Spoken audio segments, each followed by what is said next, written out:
I love to cook, so incorporating herbs into the garden is an absolute must.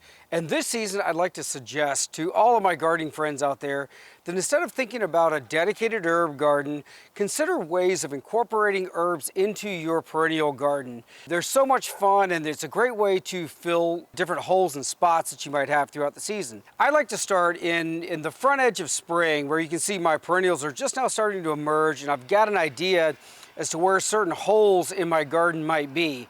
So to the right hand of my walk, I've got 5 basil plants, basic Genovese. I'm gonna plug them in front of my roses and behind my Lantana just to add that nice lush foliage.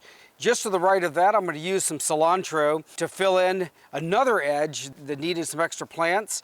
And throughout this part of the garden here, I've got a number of different objectives that I'm trying to accomplish. Along my pathway, I need more trailing plants. So I've got 3 different kinds of thyme that I'm going to plant just to fill in some gaps between Lysimachia and Delosperma. Also right here to my left, I've got purple basil. So I had a couple of salvias here that didn't make it over the winter. I want that purple foliage, and I need something that's about a medium height.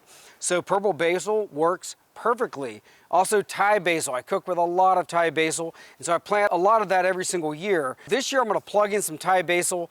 Besides some garden phlox, I lost a few plants over here, so Thai basil is going to be the perfect height and texture that I want for that part of the garden. Also, I bought a number of dill plants for that light feathery foliage that's going to fill in right behind my Russian sage, which is going to work out great. This year I'm planting a bunch of strawberries, so I'm going to use that along the border edge of the garden. It's a great ground cover beyond all the wonderful fruit that we get every year. They grow quite well if they're in a happy space, so it's going to be a great way to hold that edge. I think they're beautiful in bloom, also beautiful in fruit. So as you're planting your garden this year, think about ways of using herbs to fill in gaps in your perennial garden and make them part of the garden as a whole.